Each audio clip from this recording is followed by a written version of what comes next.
watching this station, Kentucky's Conservative Outpost, and what's interesting about the conservative political world is there's really a battle going on. There's a real war for the soul of the Republican Party, or what conservatism is, and it's brought about by a couple of things. Obviously, the Trump candidacy in 2016 really pushed the Republican world into more of a populist, centric sort of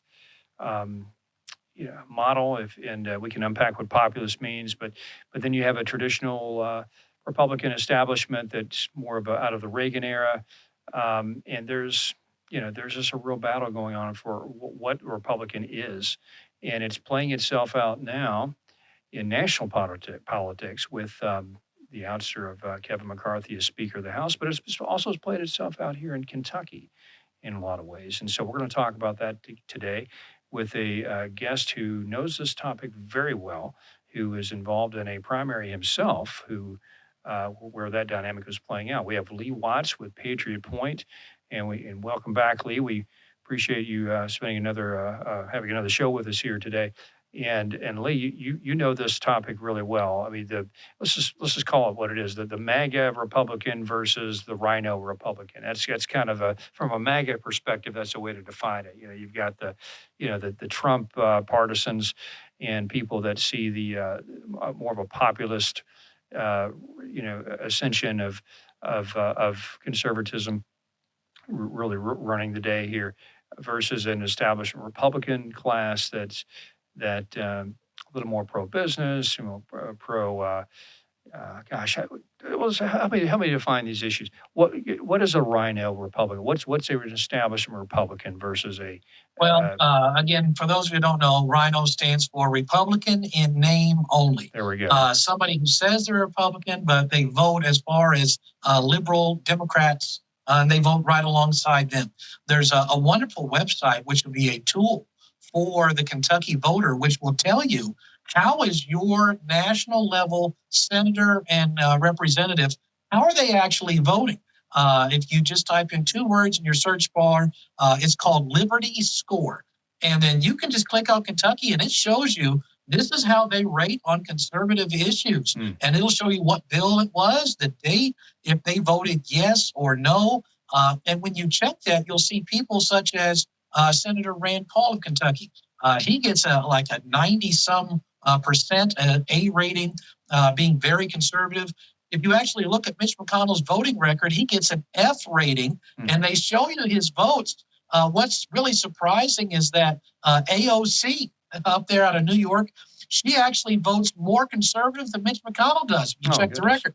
Oh my goodness, on similar issues. Yes, that is incredibly. So we have what we would call the RINO establishment, which Mitch McConnell is the poster boy of that, and versus the more conservative Trump candidates who say, listen, we want to actually get rid of certain things and accomplish certain things. Let me give you an example of this. You'll have a RINO will come and tell you that they are pro-life, they're pro-gun, and they're pro-veteran.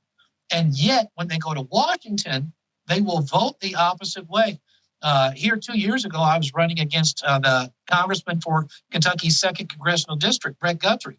And he came back, said he's pro-life, pro-gun, pro-military. So I told everybody to get their phones out at several different events, and let's just check the bill that would take guns away from our veterans. The day that we could find, he voted to send $80 million of your tax money to Planned Parenthood.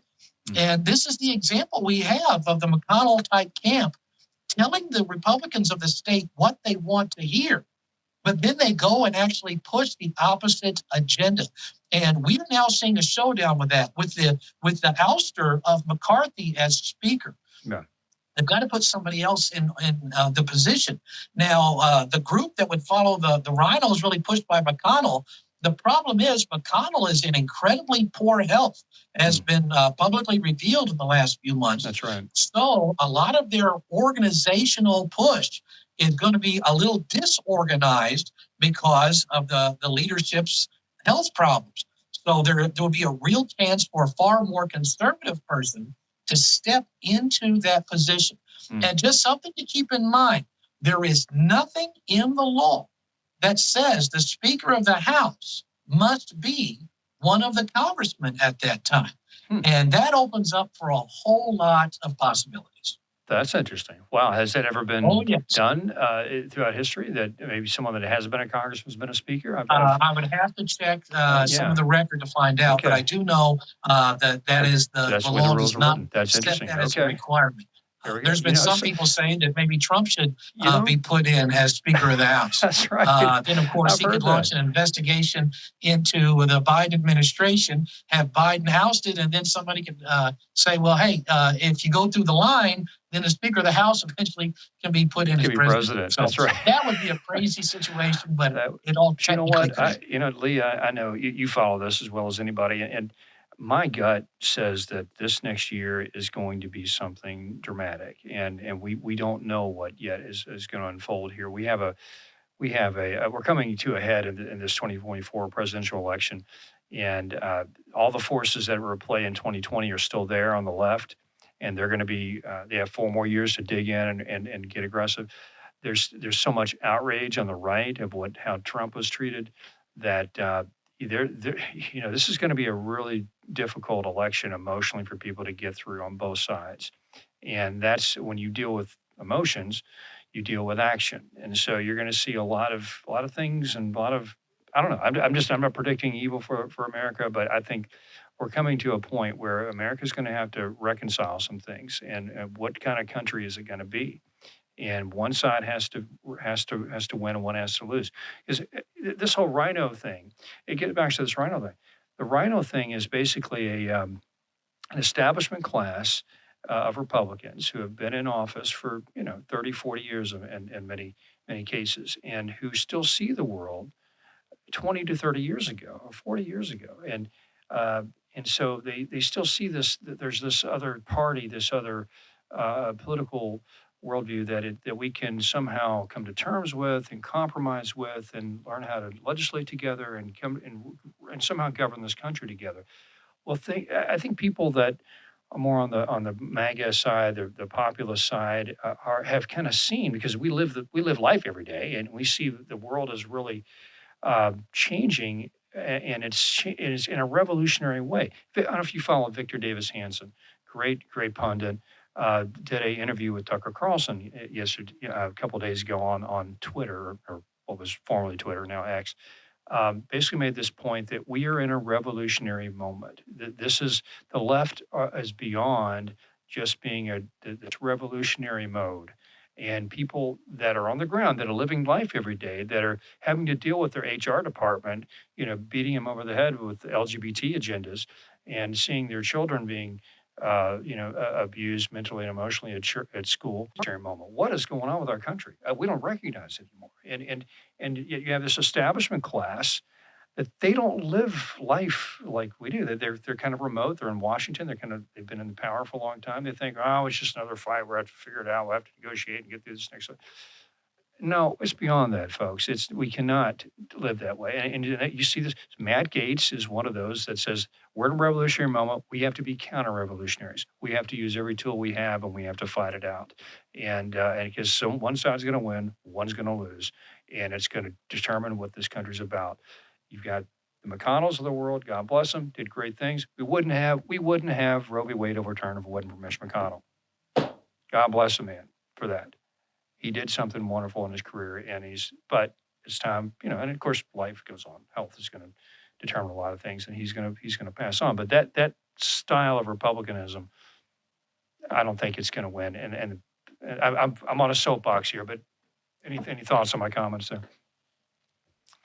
Yeah, very much. I mean, if you ask tons of voters who thinks it's a good idea for a politician to stay in office 30 and 40 years, I think you will be very hard pressed to find somebody who says, yeah, I think that's a good idea. And yet we see people who have been in office, such as McConnell, 30 and 40 years.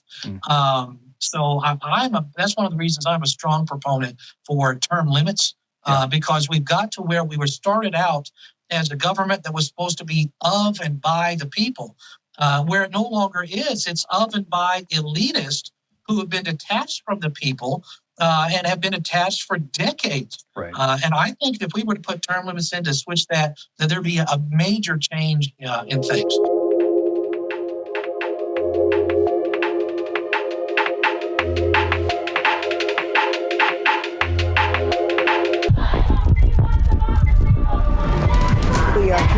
defend democracy. Misinformation poses a threat to our nation's health. Climate change is an emergency. Democratic socialism. Codify one's right to choose. Hell yes, we're going to take your AR-15.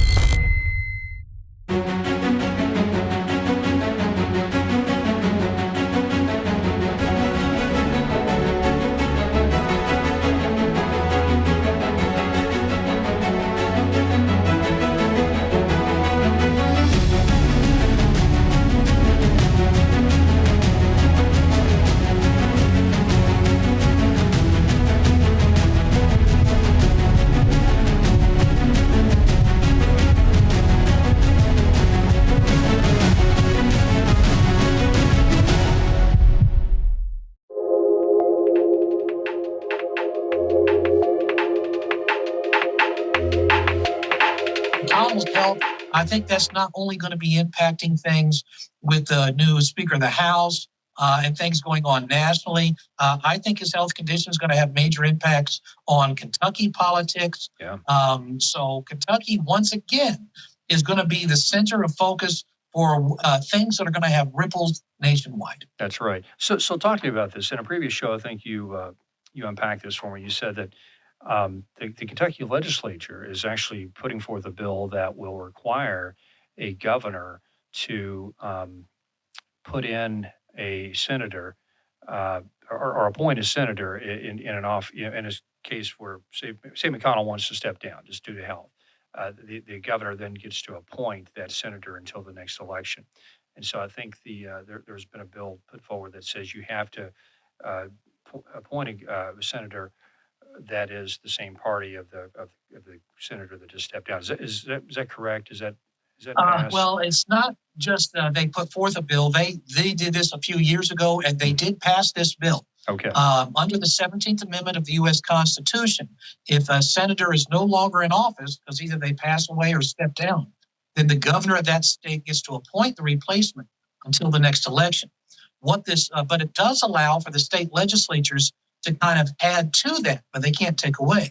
So here about 3-4 years ago, the state legislature added a section that says, okay, the governor can appoint the person, but it must be from the same party as the departing senator.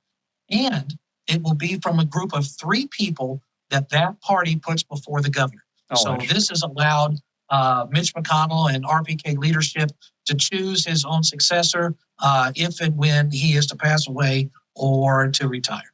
Okay. And this next governor's election is going to have a lot to say in that as well. I mean, if Daniel Cameron does win, obviously, it's a little less of a controversy if he's appointing that Senate seat. But if say Andy Beshear maintains office, I guess if the RPK is only putting up three candidates, I guess Beshear can only pick the most liberal of those 3, I guess, if that's the case. Well, that's technically what the law says. However, the Beshear camp has been in the last few months with McConnell's very obvious health problems, has been kind of hinting that they might try to challenge this law in the court and say that it is unconstitutional, which we'll have to see, of course, if he wins, what happens with McConnell's health. But there's a very strong chance that if Beshear's still in office, that he would take this law to court and try to get it thrown out. Yeah, I guarantee you would. And then, and while that is being adjudicated, he'll just have a senator up there that's on the left. Well, another reason to vote, folks. So, okay, so we established what a RINO is. I guess you could claim McCarthy's a RINO. I mean, he's not a RINO. I establish a Republican, I guess. So let's say that. Very much. Yeah. And so the establishment is warring it out. And you can see that play out in Jefferson County politics. I mean, a lot of the Republicans here are very much in the McConnell. A lot of the leadership in the Republican Party are very much in the McConnell world. And so I think I just got a sense of that when I've talked to a lot of them that, they're not the MAGA conservative types. They're more of the, a little bit more of the country club Republicans. But, I guess that's, party leadership around the country is like that. But what is a populist MAGA Republican look like? Can you describe that? We might be looking at one right here on the show with us. I think Lee, you would qualify as a candidate or a politician that would fit that mode. So define that. What is a MAGA Well, populist conservative? I was such a candidate before and might be again if All my right. Oh, breaking former news here. opponent keeps voting the way he did. But really, what would define more of a MAGA candidate is somebody pushing the America First agenda. That would be for very much building the wall instead of all of this talk. And I think that's one of the big reasons why the establishment Republicans really dislike Trump and the MAGA candidates, because the Trump administration was able to go in 4 years and start making changes and making things happen.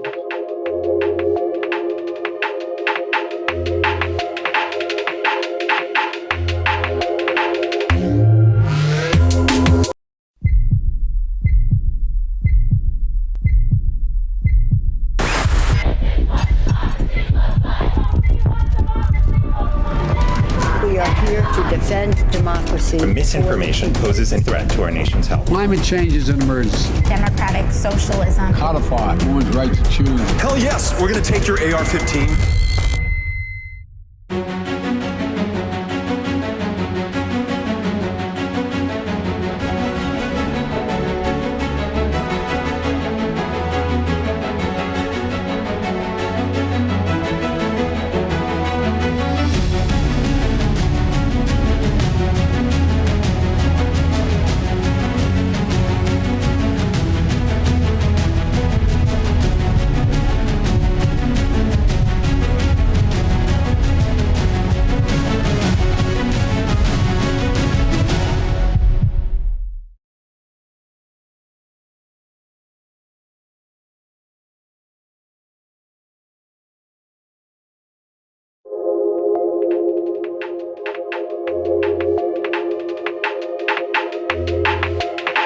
We're sending to Ukraine, then we have sent $223 million every day since February of last year to Ukraine.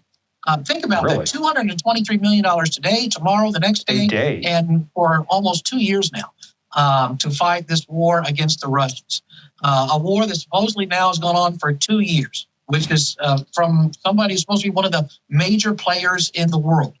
This is the biggest dirty scheme, money laundering scheme, payback that's ever been played out in the world of history. Yeah. If America really wanted to help Ukraine and end this war as a combat veteran, then I can tell you it would have been a very simple process, and they could have done it right away. Is you send Ukraine or even sell Ukraine, let them borrow it and pay us back later. 1,000 shoulder-mounted surface-to-air missiles and artillery, anti-tank missiles. Those things have a 90% kill rate. And if you were to drop, if you sent them 1,000 and you dropped 900 Russian aircraft out of the sky and you blew up 900 Russian tanks or other armored equipment, the Russians would tuck their tail between their legs and go back home. And it would be that simple, that easy. It wouldn't cost these billions and billions that we are spending, and it wouldn't have taken 2 years. They don't want it to end. It's a way to funnel money to people that they said they would pay off, intending to get even more paybacks later. Yeah. Something's I'm Lee going Watt, on. and I That's way approve this too much message. money. Yes, that's way too much money to win. I heard a lot of this money is actually going just to prop up the Ukrainian economy, just to keep their pensions going. Because those Eastern European countries, they come off of a former communist system where a lot of these all the Social Security, in a sense, was all run from the state, and so you're basically paying the Social Security for Ukrainians. This money isn't necessarily going all to the military. It's actually there to prop up the whole government. And yeah, we have this idea that it's using to buy, beans and bullets, and that's not it. A huge portion of this is going to pay all the government officials. Yeah. So when we have a government shutdown, people don't get paid, but we're paying for the Ukrainian government shutdown for them to get paid. And another huge chunk of this money, the Ukrainians are just investing in world banks to draw interest on it. I know if I was actually under attack and I needed beans and bullets, I would be spending all of this Spending it. money to protect my country, not socking it away in all of these different foreign accounts Yeah. just to sit back and draw interest on it. So we see what is really going on is that old phrase, follow the money. And again, I encourage people, look to find out, did your representative up there in D.C., did they vote for this or did they vote against it? And if they did, you know whether you should replace them or not. There we go. Well said. So how do you think this ends? I mean, it just because it doesn't look like Russia's going to back down. Russia will soon cut off its arms. So just to cut off your finger, they're willing to sacrifice, and their people are not backing down. My belief in this is it'll end in an agreement where Russia is given some territory that they want because a lot of resources are in there, and that'll be the peace agreement. So you still have a nation of Ukraine. It will be smaller than what it is now, but the Russians will wind up getting land concessions in exchange for a ceasefire. That's it. And if you again look at this biblically, you'll see the Bible says in the last days there'll be a great attack from Russia and her allies that'll come down against Israel. And it says that it's called the attack of Gog and Magog. And it says that the world will see this attack happening. Those ahead of time, they'll say, hey, we know what you're going to do. We don't think you should. But they won't actually do anything to stop it. That's exactly what's happened in Ukraine. And we're seeing it set up to happen just the way the Bible said it would more than 2,000 years ago. Amen, Pastor Wass. That's it's just there's Put a my whole preacher hat on for a minute. there's a whole eschatology angle to this that we could really get into. But I think you're spot on. People see that there's really no moving of these front lines at this point. The Russians are too baked in. We can throw more money and men at the front lines for Ukraine, but I mean, how many more men do they want to lose for this? And all they're going to do is reconquer a bunch of land that has a bunch of Russian sympathizers in it now. So now you're going to have an insurgency. If you say you took over the Donbass and kicked the Russians out, which the Russians won't allow, they'll probably nuke you before they do that. You're going to have a bunch of pro-Russian populace there. That's just going to it's like.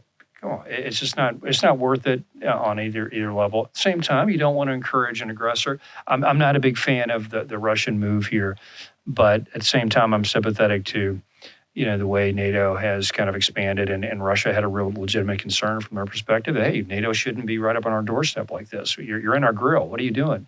And we told you. You said you wouldn't do that, and here you are. You're in our grill. And this used to be a country we controlled, and now you're going to just put a big foreign army in there? No. So, at the same time, you're dealing with a bunch of former KGB guys that, might makes right, and they're a bunch of gangsters at the same time. So it's very complicated. And that's why our founding fathers, Lee, didn't they say that let's stay out of these European entanglements? It gets too complicated. We're going to come over here to the New World. We're going to create a republic, and where we can live peacefully. Stay out of those things until you have to. World War I, World War II, I guess we had to get involved just to stabilize Europe. So very complicated. It's that's why I think just stop the fighting, stop it. We just trust. That's job one, and then we can figure out how to address it from there. But anyway, last word on that topic. What do you think? I think America will just in something, then I think we should make that our business. But in situations where we don't, I think just sending money by the truckloads is doing nothing but funding a corrupt government. It's not actually solving the problem. If they wanted to solve it, there would have been much clearer, faster, and more direct ways to do it. Absolutely. Especially the American people are suffering economically. It just makes no sense. I mean, can you imagine what would happen to Kentucky's economy if the feds had sent us $223 million every single day for 2 years? That's right. We'd have an amazing state right now. That's right. Isn't that something? 220. That's an amazing stat. $220 million a day since that war has started, we have sent to them. That is remarkable. A little bit more, but it's crazy. That is just remarkable. So we need to. That the war just needs to come to an end, and peace needs to break out, and Russia shouldn't be rewarded, but anyway, it's complicated, but we just need to stop the fighting, and plus there's a risk of nuclear exchange. Come on, let's face it. Who wants to get a nuclear? They are both powers. I think that that would be a very last minute resort because you would lose a lot of international support either side who would do that. Sure. So I think only if the Ukrainians were at the point of total destruction that they would even consider that. Right. And I don't think it'll get to that again. I think there'll be Or the Russians. some land concessions, but Yeah. the group that's in power in Ukraine will stay in power with simply a slightly smaller nation. That's it. Yeah, well said. Okay. Well, Lee, thanks for your time today. You've been watching the station, and but if you want to follow Lee's work, he's got an amazing YouTube channel called Patriot Point. It focuses on Kentucky politics and from every perspective. Very entertaining, very fun channel. So we encourage you to watch it. And Lee, thanks for being on the show with us, and we'll see you come election night. So see you soon.